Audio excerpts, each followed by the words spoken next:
এগুলো তো সবই রাষ্ট্র চিন্তা। কারণ কি নিয়ে ভবিষ্যৎ ভাবনা?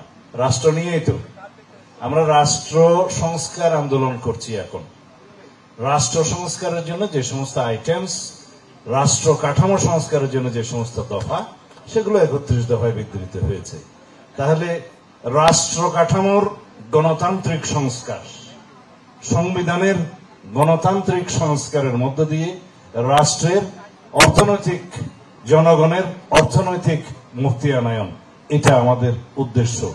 শুধু রাষ্ট্র কাঠামো সংস্কারের মধ্যে নয়, রাষ্ট্র কাঠামোর গণতান্ত্রিক সংস্কার, সংবিধানের গণতান্ত্রিক সংস্কারের মধ্য দিয়ে রাষ্ট্রের অর্থনৈতিক মুক্তি, জনগণের অর্থনৈতিক মুক্তি আনয়ন হচ্ছে আমাদের লক্ষ্য। সুতরাং তারুণ্যের রাষ্ট্র ভাবনা, রাষ্ট্র চিন্তা, এই লাইনে একটা ভবিষ্যতে লিখলে আমার মনে হয় অনুষ্ঠানের জন্য ভালো হবে, যে আমরা কি আইডিয়াস পেলাম আমাদের তরুণদের কাছ থেকে। অবশ্য তরুণের ডেফিনিশন আমিও পড়ে যাই তরুণের মধ্যে। এখনকার জমানায় যা বলছে, এট দি এজ অফ 65 ইয়ার্স বলে যে আমাদের তরুণ নেতা। তো মাঝে মধ্যে আমাকেও তরুণ নেতা অবশ্য বলে, আমি নাখুশ হই না সেই হিসাবে। তো একটা কথা শিক্ষা নিয়ে বলি, আমরা যখন ভূমিষ্ঠ হই, যখন কথা বলতে শিখি, তারও অনেক দিন আগের থেকে মাতৃগর্ভে কিন্তু শিশুরা মায়ের আওয়াজ শোনে এবং বোঝে। তারা শিক্ষা তখন থেকে নেয়। নারী ভালোবেসে বলতে পারবে। এবং ভূমিষ্ঠ হওয়ার পরের থেকে মায়ের ইশারা ইঙ্গিত কথাবার্তা বাচ্চা বোঝে। সন্তান সে যখন প্রথম কথা বলে, সে মা বলে, এবং সেই মা আকার দিয়ে মা যে লিখতে হয় সে জানে না।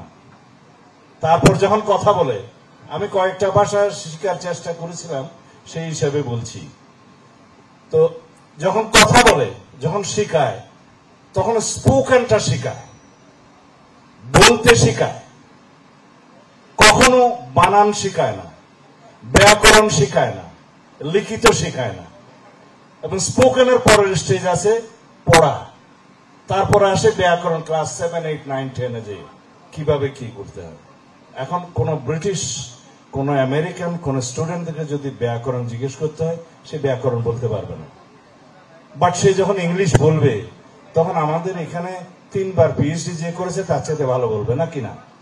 কারণ সেটা তার মাদার টাং, মাদার ল্যাঙ্গুয়েজ। তো সেই জন্য আমি আজকে এই আইডিয়াটা ডিসেমিনেট করতেছি। অবশ্য আমার একটা উদ্ধার করা আইডিয়া, মানে ধার নেওয়া আইডিয়া। এটা হচ্ছে ডক্টর সলিমুল্লাহ খানের। আপনারা নিশ্চয়ই তার নাম শুনেছেন, নিশ্চয়ই পড়েছেন।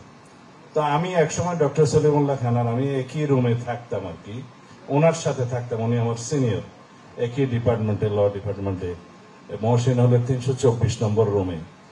তো অবশ্য আমি যখন কথা বলি, ওই যে দাড়ি কমা সহ বলতে পছন্দ করি, সেই জন্য আর কি। ওনার যে আইডিয়া এবং উনি যেটা প্রবক্তা বলছেন, যে মাতৃভাষায় অবশ্যই প্রাইমারি এবং সেকেন্ডারি এডুকেশনটা করতে হবে। কেননা যেই বাচ্চা ইতিহাসটা শিখে ইংরেজি দিয়ে, সে ঠিক মতো সেই ইতিহাস বুঝবে না। যে শিশু ইংরেজি দিয়ে অঙ্ক করতে চায়, সে অঙ্ক বুঝবে না। যে শিশুকে আমরা সায়েন্স পড়াবো ইংরেজি ল্যাঙ্গুয়েজ দিয়ে, মাদার টাং ছাড়া, সে সেটা বুঝবে না।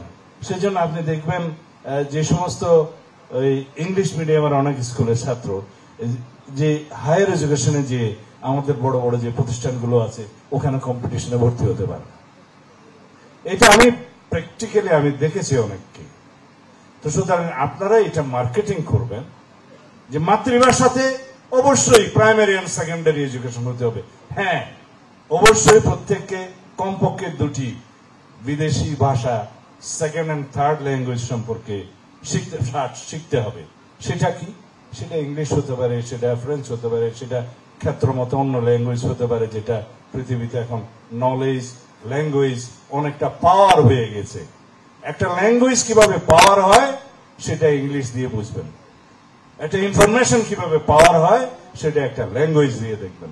আপনি ফ্রান্সের কলোনি হিসেবে দেখবেন, আফ্রিকান যে সমস্ত কান্ট্রিগুলোতে ফ্রান্স কলোনি থাকার কারণে ওখানে ফ্রান্সরা ওখানে তার ল্যাঙ্গুয়েজটাকে এস্টাবলিশ করে গিয়েছে বহু দেশে।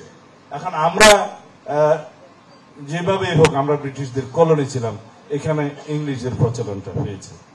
তো এখন ওয়ার্ল্ড ওয়াইড ইংলিশটা একটা পাওয়ার হয়ে গেছে। ল্যাঙ্গুয়েজ কিভাবে পাওয়ার হয় সেটা তার প্রমাণ, ইনফরমেশন কিভাবে পাওয়ার হয় সেটা তার প্রমাণ। তা আমি সংক্ষিপ্ত করছি এই বলে যে আমরা এডুকেশনটাকে যদি এমনভাবে মাতৃভাষায় প্রাইমারি সেকেন্ডারি ল্যাঙ্গুয়েজ হিসেবে বাধ্যতামূলক করতে পারি সার্টেন লেভেল পর্যন্ত, আমাদের শিক্ষার মানটা বাড়বে, প্রতিষ্ঠিত হবে। তো সেই জন্য আপনারা যেখানে ডিসেমিনেট করবেন সেখানে বলবেন যে অবশ্যই আমরা কমপক্ষে 2টা বিদেশি ভাষা শেখার জন্য অনুপ্রাণিত করব, সেটা একটা স্তরে যাওয়ার পরে, তার আগে নয়। তার আগ পর্যন্ত আমাদেরকে মাতৃভাষায় সার্বজনীন আমাদেরকে সেই শিক্ষাটা দিতে হবে।